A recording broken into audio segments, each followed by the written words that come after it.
দর্শক, আমার সামনে যে পোষা প্রাণীটি দেখা যাচ্ছে এটি হলো দুম্বা। এই দুম্বাটা হচ্ছে কোথা থেকে এসেছে এবং কোন জাতের বা কেমন দাম চাচ্ছে আমরা জানতে চাবো। ঠিক এই দুম্বার যে মালিক রয়েছে তার সাথে আমরা একটু কথা বলার চেষ্টা করবো। আসসালামু আলাইকুম ভাই, কেমন আছেন? ভালো আছি ভাই, আপনি ভালো আছেন? আলহামদুলিল্লাহ ভাইয়া। ভাই, দেখতে পাচ্ছি আপনাদের দুম্বা নিয়ে এসেছেন, এটা আসলে কোথাতে বা কোন জাতের বা কিভাবে কি আমাদের ভাই এটা হচ্ছে আসলে সৌদিয়ান জাত। এটা আমি খুলনাতে নিজেই পালন করছি শখবশত ভাবে।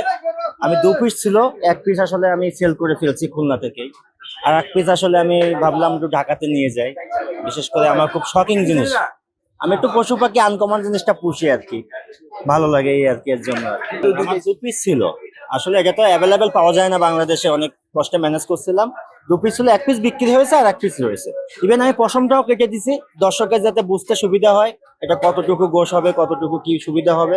এর জন্য আমি দেখেন আমার দুম্বা একটা পশম নাই, আমি গতকালকে পশমটা কেটে দিয়েছি। এটা কেমন দাম চাচ্ছেন? আমি এটা আসলে 3 লাখ চাচ্ছিলাম, বাট আমি 2.5 লাখ হলে ছেড়ে দিব। আমার আগেরটা বিক্রি হয়েছে 2,40,000। ঢাকায় আনার উদ্দেশ্য আসলে নিজে গাবতলী হাটটা দেখারও একটা শখ ছিল অনেক আগের।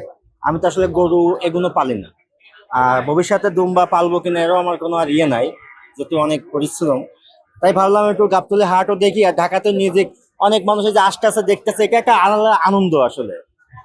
এটা আপনি দেখতেছেন, আপনি একটা আনন্দ পাচ্ছেন, কিন্তু এটাই হচ্ছে বড় বিষয় আসলে।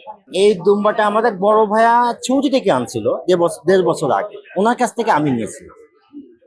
উনি আবার যখন চলে গেছিল তখন আমি আর কি ওনার কাছ থেকে রিকোয়েস্ট করে কিছু টাকা পয়সা দিয়ে ওনার কাছে কিনছিলাম। আমি 1.5 বছর আছে আমি নিজে পুষতেছি। আমি অবশ্যই আমার কাছে 1.5 বছর আছে, বিশেষ করে আপনার খ্যার কিংবা কাঁচা ঘাস, তারপরে যে বুসি আছে, বুসি সব জাতীয় খাবার খায়, দেশি ছাগলের মতনই ও আমাদের দেশে ছাগল যেভাবে খায় ও ওইভাবে খাবার খায়। আমার অলরেডি 2.20 বলছে, একজন 1.80 বলছে, 1.90 বলছে, মানে বলতেই আছে। বাট আমি চাচ্ছি আরো দেখি যদি একটু বেশি নিতে পারি, যেহেতু খুলনা থেকে ঢাকা আনতে একটা ক্যারিং খরচ আমার হয়েছে, সেক্ষেত্রে খুলনার থেকে একটু বেশি দাম হলে হয়তো আমার পোষাবে।